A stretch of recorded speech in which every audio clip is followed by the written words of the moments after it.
صلی اللہ علیہ وسلم۔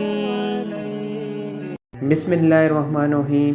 پیارے بھاؤ، آج کی ویڈیو میں حضرت موسیٰ علیہ السلام اور فرعون کا وہ واقعہ بیان کریں گے جس میں فرعون اللہ کی قدرت کا نظارہ دیکھ کر بھی اسلام نہ لایا۔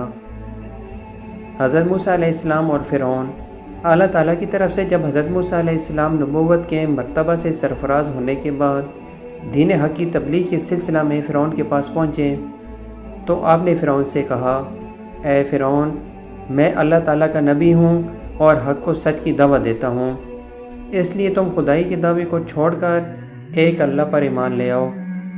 فرعون کہنے لگا، اے موسیٰ، اگر تم اللہ تعالیٰ کے نبی ہو تو کوئی معجزہ دکھاؤ۔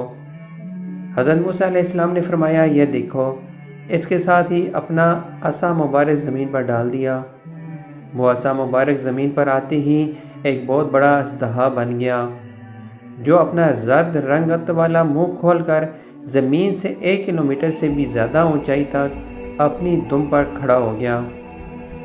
اس کا ایک جبڑا زمین کے اوپر لگ رہا تھا جبکہ جبڑے کا دوسرا حصہ فرعون کے محل کی دیوار کے اوپر لگ رہا تھا۔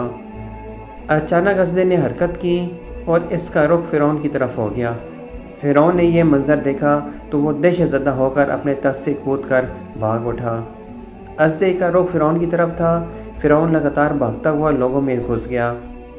اس پر اس قدر بھگدڑ مچی کہ ہزاروں آدمی ایک دوسرے کے اوپر گر کر کچلے گئے اور مارے گئے۔ فرعون ڈرتا ہوا گھر کے اندر داخل ہو گیا۔ اس نے چیخ و پکار شروع کر دی اور کہا، اے موسیٰ، تجھے اس کی قسم جس نے تجھ کو نبی بنایا، اس کو پکڑ لو۔ چنانچہ حضرت موسیٰ علیہ السلام نے اس کو اٹھایا تو وہ پھر اژدہا پہلے کی طرح عصا مبارک بن گیا۔ اس پر فرعون نے سکون کا سانس لیا۔ یہ معجزہ پاک دیکھ کر بھی فرعون اللہ تعالیٰ کی وحدانیت پر ایمان نہ لایا اور پھر اپنی مشرکانہ حرکتوں میں لگ گیا۔ لیکن حضرت موسیٰ علیہ السلام نے بھی ہمت نہ ہاری اور بادشاہی میں اللہ رب العزت کی طرف بلانے کے لیے کلمہ حق بلند کرتے رہے۔ سبحان اللہ۔ دوستو، اس ویڈیو میں سب سے بڑا جو سبق حاصل ہوتا ہے وہ یہی ہے کہ جب تک اللہ کی ذات نہ چاہے انسان کو ہدایت مل نہیں سکتی، چاہے وہ وقت کا فرعون ہو یا کوئی گناہ گار آدمی۔ جب تک اس کی رضا نہیں ہوگی کہ اس بندے کو ہدایت ملنی چاہیے، تب تک انسان اللہ کی طرف رجوع نہیں کرتا۔ اللہ پاک ہمیں اپنے نیک بندوں میں شامل فرمائے۔ آمین یا رب العالمین۔